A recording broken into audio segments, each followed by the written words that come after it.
Please join me in the call to worship. When we find ourselves in unexpected places, using whatever means are available, however odd, at the margins and in the center, let's sing together, "Great is Thy Faithfulness," which you'll find in here and on there.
This morning we're going to read the story of Rahab in Joshua, and this is quite a long reading, so I would ask that you stay awake.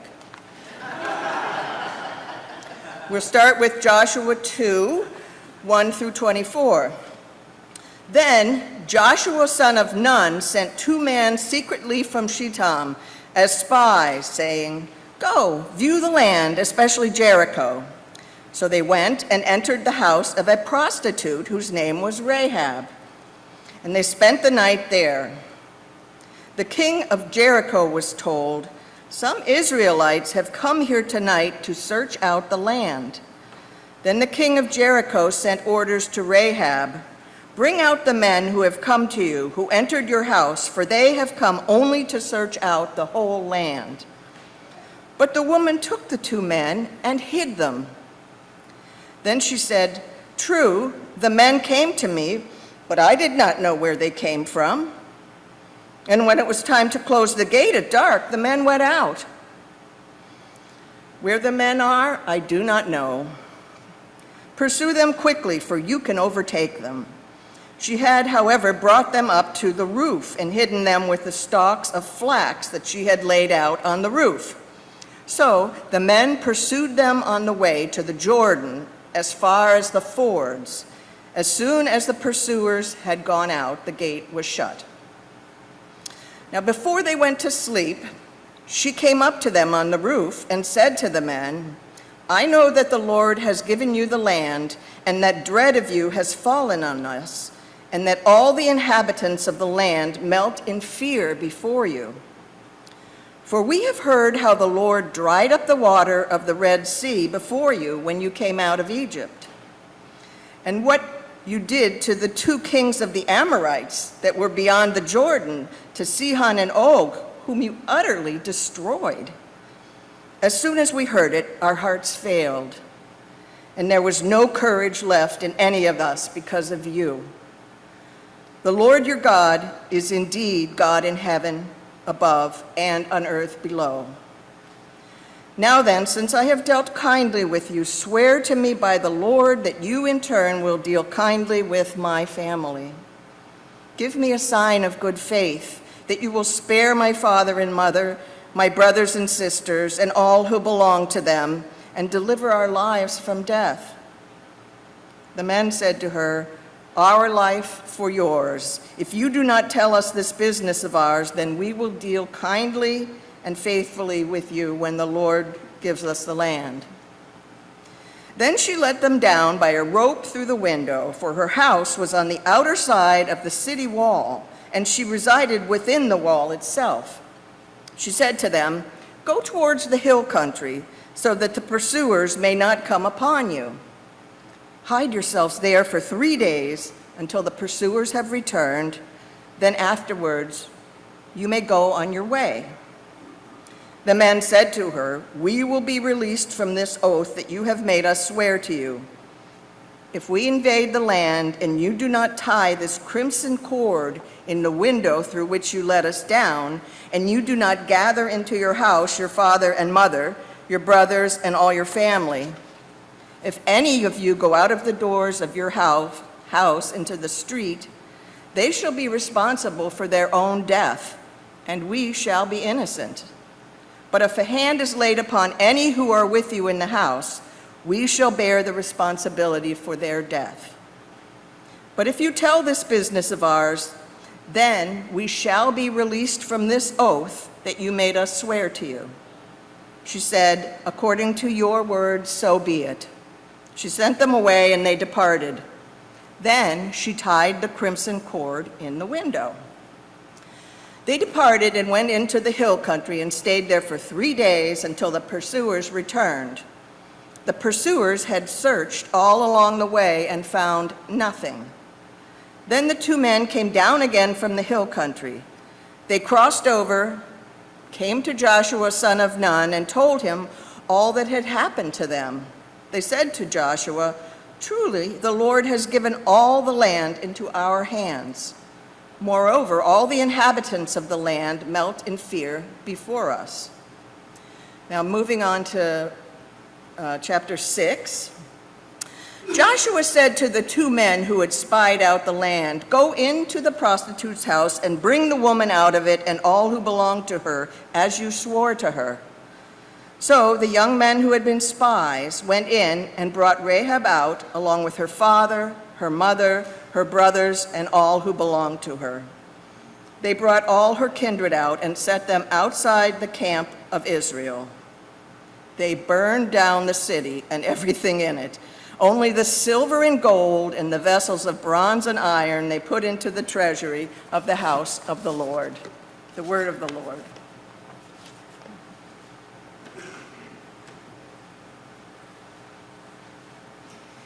This story that Betsy just read, the story of Rahab, is probably not one that we teach a lot in our Sunday school here. It's kind of a weird story, although I learned it as a kid. Did anybody else, were you familiar with the story of Rahab? Have you heard this one before?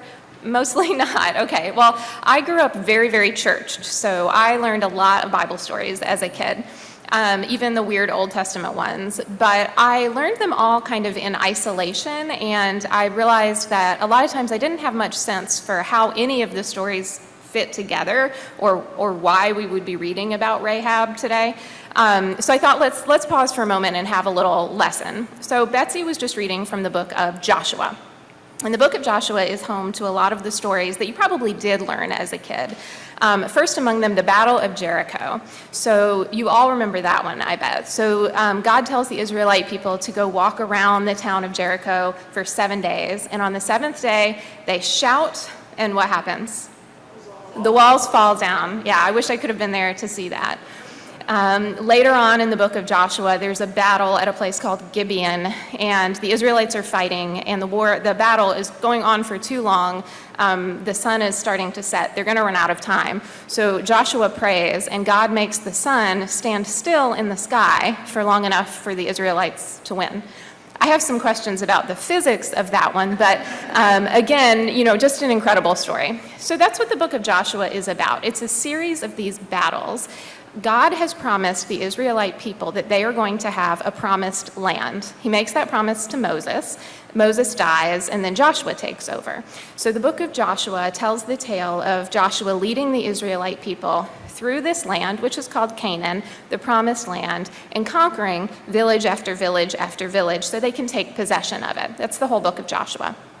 If we talk about when this happened, historians tell us that if any of these battles actually took place, it was between 3,000 and 4,000 years ago, very long time ago. So what we're talking about here really is Bronze Age tribal skirmishes in the desert, verging on what we would call prehistory. These are prehistoric battles that we're talking about. Jericho would have been a little village, probably made of mud huts, out in the middle of the desert. In this little prehistoric village, Rahab lives, and she's engaged in what we would probably call survival prostitution. She's living on the very edges of society. This is her business in order to avoid probably starvation out in the desert. So in the middle of this little Bronze Age or prehistoric village, two spies show up, as Lauren explained to the children. Joshua has sent these spies in because Joshua doesn't know that once they get to Jericho, the walls are just going to fall down. He thinks there's going to be like a real battle. So he sends a couple of spies in to do reconnaissance. So the reason that Rahab's story is in here at the beginning of the book of Joshua is she kind of kicks off all of these battles. The town she lives in is Jericho. So into Jericho, these two spies show up. They go to her place of business. They spend the night there. The king, or the chief of Jericho, gets wind of this, and he sends a message to Rahab saying, have you seen these people? I heard that some foreigners are in town. Have you seen them? Rahab lies. She says, nope, they were here. They spent the night here, but I don't know where they went. I think they went that way. You all should go over there. I think they're in the mountains. So the soldiers of Jericho are convinced by that. They go chase these spies out to the mountains. So the Israelite soldiers' lives are saved. Then before the spies leave Rahab's place of business, though, she has a confession for them. She says, listen, I'm actually on your side.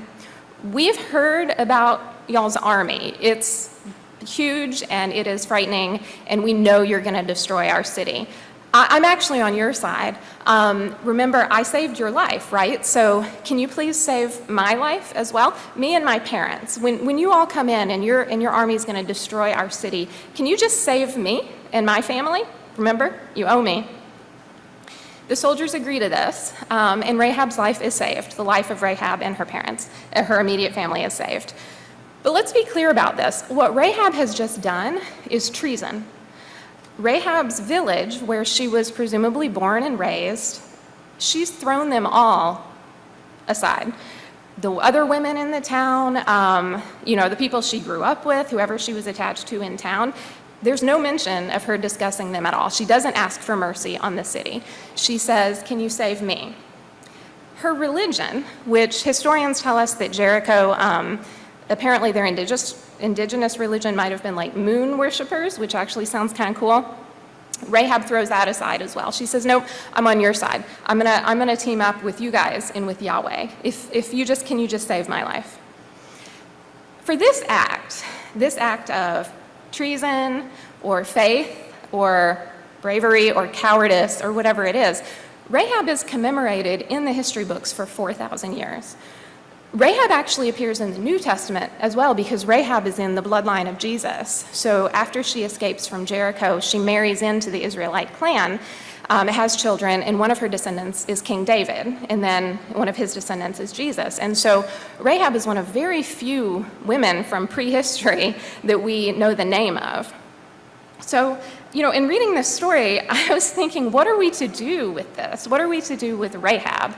She commits this very questionable act and is then celebrated for 4,000 years. And while we're on the subject, what are we to do with Joshua? Because Joshua, if these accounts are true, Joshua is one of the bloodthirstiest generals in history.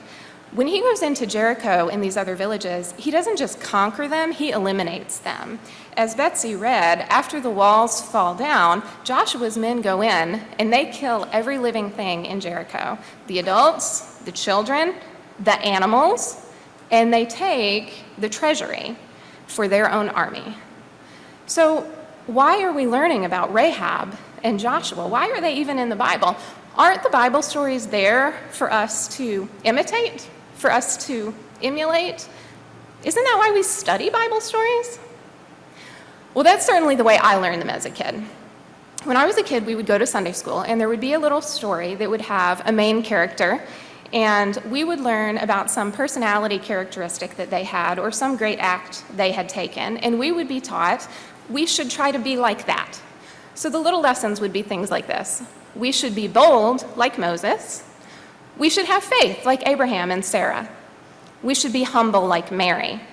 We should ask questions like doubting Thomas. The thing is, though, those little lessons only make sense if you haven't really read the stories all that closely.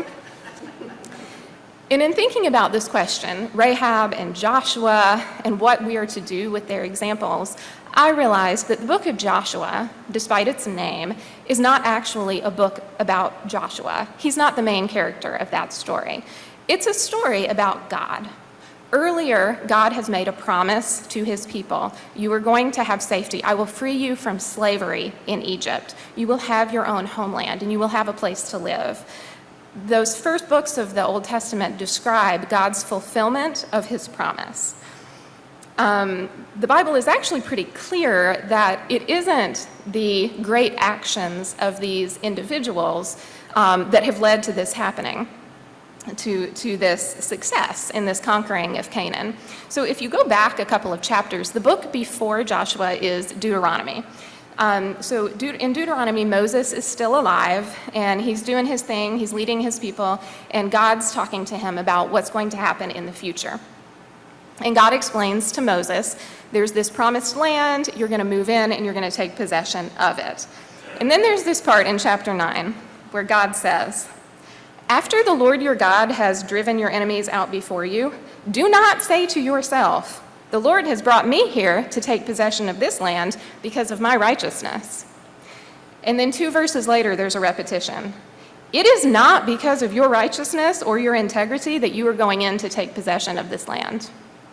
And then in case you missed it the first 2 times, the next verse says, understand then, it is not because of your righteousness that the Lord your God is giving you this good land to possess. It was not because of anything Rahab did or didn't do. It was not because of Joshua's actions that the promised land was promised and was subsequently given. I think a lot of us fall prey to the temptation to say, it is because of my righteousness that things have worked out for me. But this is really the lesson of this story. This is the reason that Rahab is commemorated and eventually appears in the lineage of Jesus.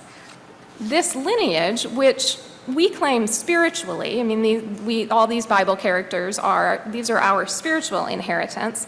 That lineage is not a line of honest, upstanding people who earned their way into the New Testament.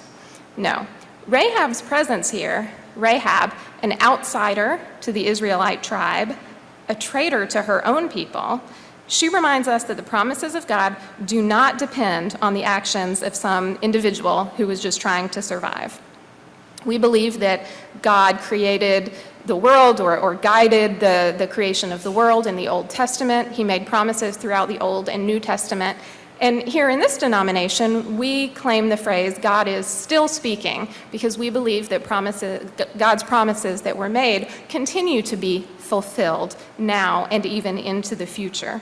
Rahab's presence reminds us that our lineage from the Old Testament through to today is made up of people like Rahab, people like me, people like you, trying to survive, doing the best that they can. Sometimes they make very noble decisions, sometimes they don't. But these are the people through whom God speaks and fulfills his promises. Amen.